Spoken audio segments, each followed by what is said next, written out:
Hey, what's going on? My name's Coach Lee Hopkins. My pronouns are he, him, his, and you're listening to the Patterns of Possibility podcast. This is a podcast dedicated to helping you replace harmful patterns with new possibilities. In each episode, we'll explore topics that inspire you to be yourself, live your truth, and make lasting friendships.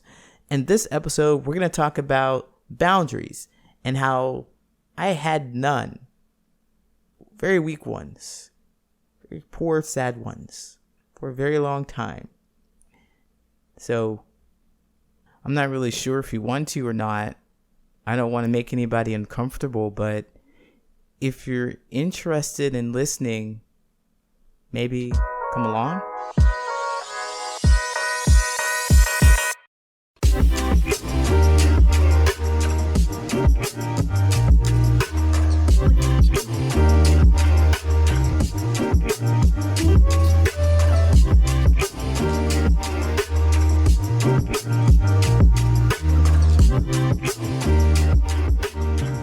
Story time. So if you're new here, I'm a trans man, and I share that with you because this story had taken place before I had transitioned. So I am presenting as a cis woman who is also dating cis women. So that would make me a lesbian in those terms back in the early 2000s.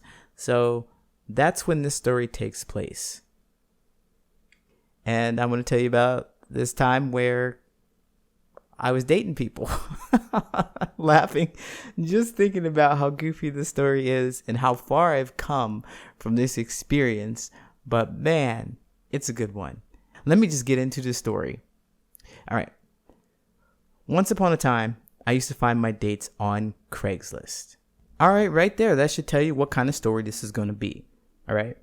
But I have no shame. I was in my early 20s. And I really didn't have a great example of what dating is supposed to look like. What I knew is that the more masculine person was supposed to take the other person out for a meal and then pay for it. And the more expensive and flashier the place, the better the chances are the couple will fall in love. I blame every single 90s rom-com for my line of thinking in that case. So, with that in mind, I would take my Craigslist dates out to dinners and lunches, and I'd spend like between $50 and $60 for each of these lunches. But unfortunately, most of the time, I didn't even get a great conversation or even a tiny spark of connection that I'd hoped for.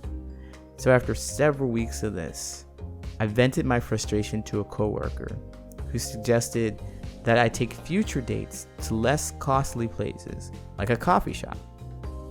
He insisted that I should not be investing so much into others who didn't feel the same about me. And I thought that was solid advice. That was brilliant. So just as my coworker suggested, I spent less money on the next date. We went for lunch, and I had set a boundary. I was so happy. I said, hey, you can pick wherever you want. I'll pick you up, but you have to pay for your meal. I was so proud of myself because I said, you have to pay for your meal. I was so proud. I set my first solid boundary. I felt empowered. I felt important. I felt respected. However, I come to find that they didn't like this idea. In fact, they didn't like it at all. They hated it. And when they expressed that to me, I panicked. I thought I was going to die on the inside because I didn't want to lose this person that had my potential love connection. So I made some concessions. Okay, I backed up on my boundary. I made some concessions and I agreed to pay. But this is where I got a little like, yeah, I still want that boundary. That I insisted that we go to a cheaper place. So, somewhere where the menu items weren't more than $10 a plate. And she agreed. And I was thrilled. I was like, yeah, okay, I set a boundary. Not too bad. Not the first thing I wanted, but I negotiated a new boundary, right? I was proud. I'm flexible, yet firm. That's me. Go me. I'm flexible, yet firm.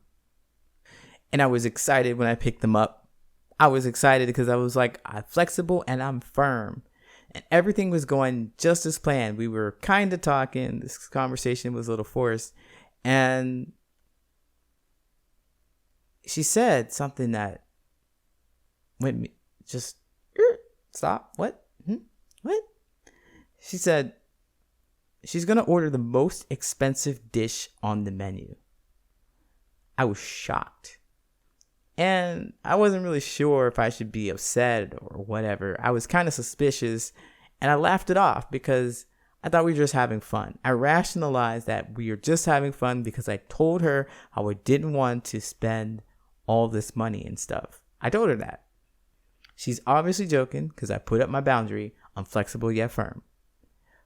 But to be sure, when we got to the restaurant, before we placed our orders, I looked up and down that menu to see what the most expensive item was. Was she messing with me? I had to know. The most expensive item on the menu. And I waited for her to order, and she ordered the salmon. And y'all, the most expensive item on the menu was the salmon. I felt this hot rage, hot hate come out of my chest, up through my chest and out of my mouth, where I raised my voice at my date and the innocent waitress. I said, no, no, you're not getting that. No, don't take that order. I commanded the waitress, don't take that order. My date's going to get something different. And then I turned to my date and I pointed my finger in her face and I said, you're not getting that. Choose something else. My reaction was intense and unexpected from everyone, including me. I didn't realize that I was that angry, that frustrated. So here's what I find remarkable about setting these boundaries and maintaining them.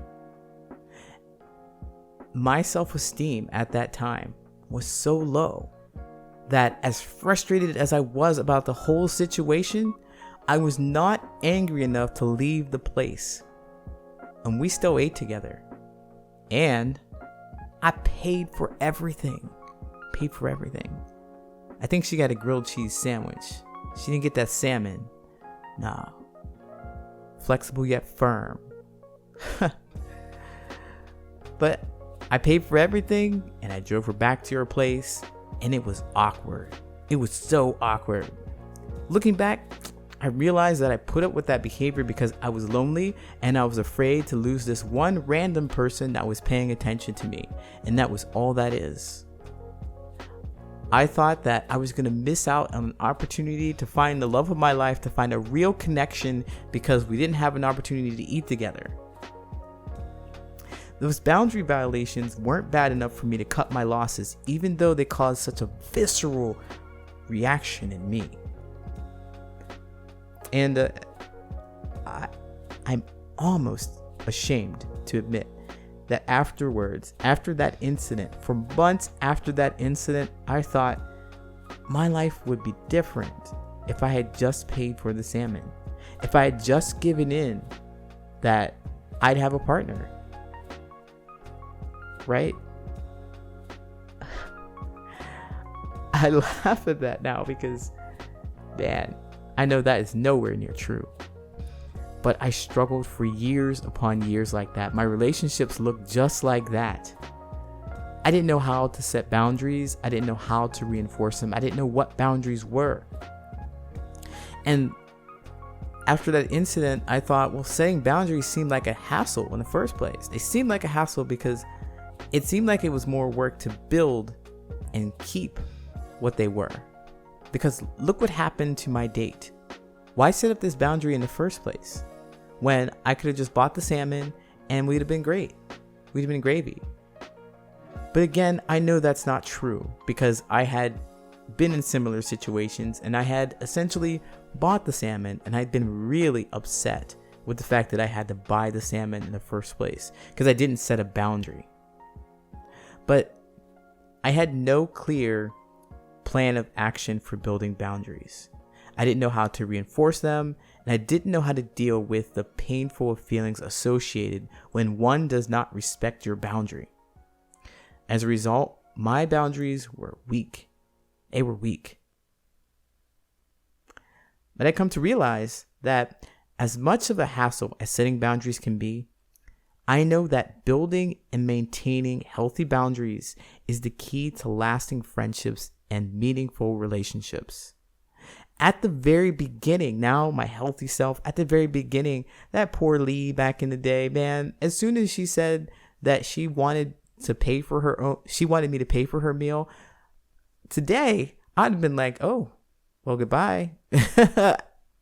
I already said this is what I want to do and what I expect. And if you cannot accommodate that, then we are not going to be connected because I'm already going to resent you. I know this now, but that's something that Lee didn't know back then. It's okay. It's a journey. It's a life journey. It's self-discovery. So years later, reflecting back on that situation, I've come to discover that there were two major reasons why we have weak boundaries. Like, we develop weak boundaries. Two major reasons why weak boundaries won't allow you to maintain genuine friendships or relationships or meaningful relationships. The number one reason, well, the first reason that I discovered was that I had weak boundaries because I was not prepared for whatever actions I needed to take to reinforce the boundary. So when I said no at the very beginning, I was not prepared to handle what would happen if they went against that. I was not prepared for it. So I didn't know what actions I should take. Well, I think when they say no, I need to just give a little more to make them happier, to compromise. But that's not the action I needed to take. The action that I would need to take is to honor however I felt in the situation. And that would be to say goodbye, because I know I don't want to pay for your meal. I want you to have your own meal. I want you to be self-sufficient. I'm there for conversation with you. That would have been the correct way to go about it. But I had no idea how to reinforce my boundary. I had no idea what my steps would be. Number two, I was not prepared for the feelings I'd have if the boundary was not respected. So in the instance where I'd set my boundary, we went to the store, we went to the restaurant, and we sat down, and they ordered something way more than I wanted them to order. I was not prepared to say, hey, I told you that I don't want you to get that. Instead, I reacted. I inflamed. I was furious. And that's something that would cause me not to have a great friendship, because no one wants to be yelled at, right? Even I mentioned that I had trouble setting boundaries and I created this boundary doesn't mean that because they violated means that I need to come out of calmness. It doesn't mean that I need to do that to get my point across. I can still use my words to illustrate or to speak my discomfort or my dismay. And it'd be in hopes that I would be heard and I would be understood, and that they would recognize that they've crossed this boundary and they tested me, but they're not getting far with it. You know, and we can still be connected. We can still be friends because of it, if it was a smaller boundary crossing or something like that. But this one, no, I had never seen that person again. No.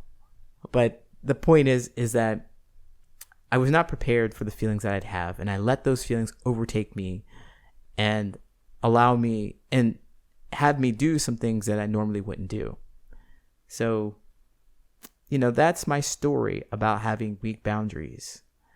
I actually felt so bad about this situation. There are many more stories that I have too about how I've gone on dates with people and I've allowed them to take advantage of me in some way. But I'm going to say take advantage because I don't want to say take advantage, honestly. Maybe I'll make an episode about this, but I don't want to say they've taken advantage of me. I've given what I thought that I should give. I was fulfilled in my moment, hoping for something that I didn't receive. Okay. But I voluntarily did what I wanted to do. It's not that they stole from me or anything. They gave me attention and I paid for that attention. And that's how I feel about it. You know? It's a freeing feeling to feel that way. But the whole point of this is to talk about this weak boundary that I've had. It's become much stronger because now I'm prepared to let people go. I'm prepared to do something differently if my boundaries cross. If my boundaries crossed, I recognize how I feel about that, and I don't let my feeling overtake me and have me do something that I don't want to do or wouldn't normally do. And finally, I really understand what my boundaries are and can communicate them very clearly. That's something I could not do in my 20s and even early 30s. But I'm here now. Now, I say all that to say this: it's the holiday season. And if you're struggling with boundaries, if you're struggling with giving to your friends, partners, family members, or whatever, I hope this experience will shed some light on it.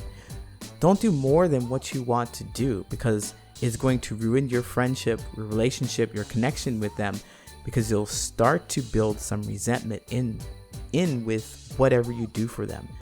Speak your clear boundaries. Speak your boundaries very clearly and let them know how you feel about things. Let them know what your capabilities are. Let them know what your capacity is, but don't say yes when you really mean no. It'll cause damage to your friendship, relationship, and it may even cause you to lose a little bit of peace.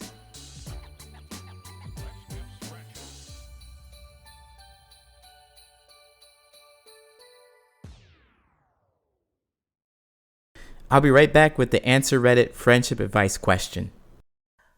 This week's Reddit friendship advice question is how to save a 20 plus year friendship. I am a female with a best friend of 20 plus years. I've been married for 15 years with 3 kids, and he's perpetually single with no desire for relationship, marriage, or kids. We spend quite a bit of time together, both as a duo and with my husband. He's been there through every major milestone in my life, and I his. I know that probably seems weird to a lot of people, but I can honestly say we have never dated or even been attracted to each other. But here's what I'm struggling with lately. We've always had very different religious and political views, but we've always had a rule to be respectful of each other's differing opinions. We've had arguments, but we've always apologized and moved past it. But he has gotten older, and it seems he's gotten more extreme in his views and less tolerant. He makes me so angry sometimes that I don't even want to be around him. Not only has he gotten more extreme with his views, he's turned into someone I hate going out into public with. He seems rude and impatient. For instance, we recently took a day trip together on some of our favorite hiking and climbing spots. There was a bit of a mix-up with one of our reservations, and he flipped out. I was still embarrassed.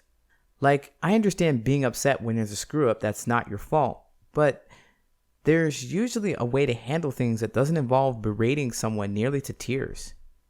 I just don't know what to do. I tried to talk with him about his behavior. He doesn't see a problem. I know he's been stressed and tired from work, but I feel like there's more he isn't telling me. I'm almost at my wit's end. I love him to death, but I'm realizing that I really don't like being around him anymore. I don't want to throw away a 20-year friendship, but I'm a realist. I know people change and not always for the better. It's just hard to let go. Do I let go? Or do I keep trying to break through and salvage this? I'm really glad to see that you've made it a 20-year friendship. That's absolutely amazing. And as I would suspect that you've noticed that there seems to be a deeper problem with them. There's something else going on with them rather than the surface level of being stressed and tired with work. There's probably something else that's happening that is making them more frustrated. I'm feeling, from my point of view, from my experience, I know that anger is a sign of powerlessness. When you feel powerless, you try and change your environment by yelling at it, pushing it, trying to destroy it, or whatever you need to do. But expressing anger will help you impact the environment the way you want. That's how anger works.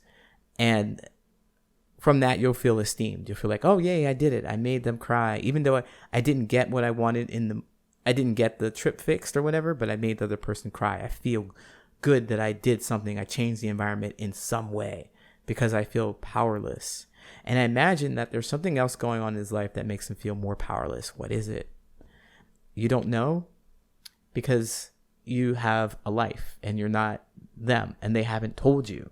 They're hiding something. And I'm like, well, as a 20-year plus friendship, it's awesome that you recognize that it's there. You recognize that what he's doing is not matching up with what he's feeling.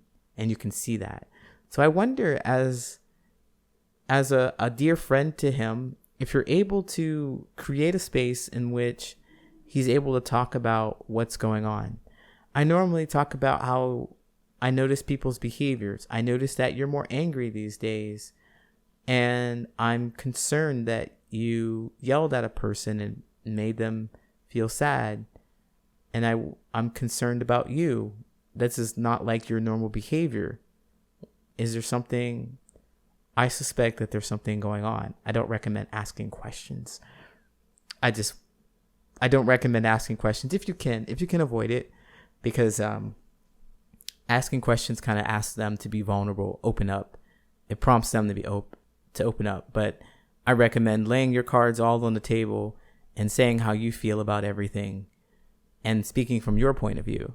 Just as I said, like, I noticed that you have been yelling and more angry, or you have been yelling, and I'm concerned about your yelling because you haven't been like this before.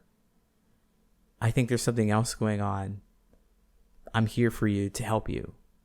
Something like that will allow them to open up and share with you.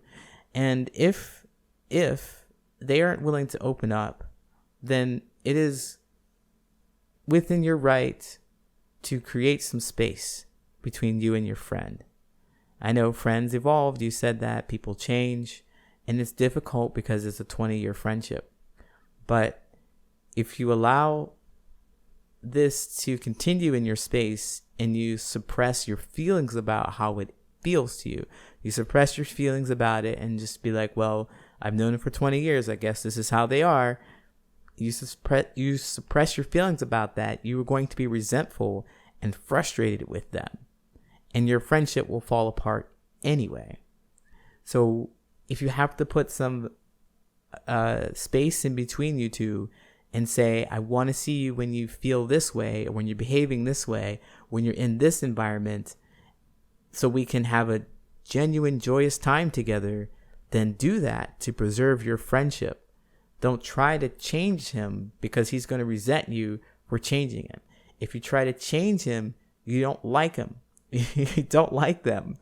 You want to change somebody because you don't like them. They need to be somebody else. So just stay out of the space in which you put that effort and energy into changing him, and focus it on creating spaces where you two can connect with each other and have the joyous times that you have been in the last 20 years. All right. Thank you so much for posting, Redditor. I know you didn't ask me to answer, but I did. And I hope this really helps. Best of luck to you. Take care.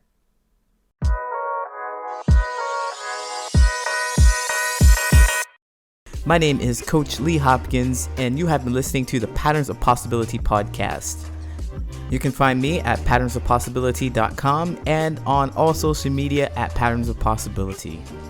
And as always, I want to encourage you to be yourself, live your truth, and there you'll make lasting friendships.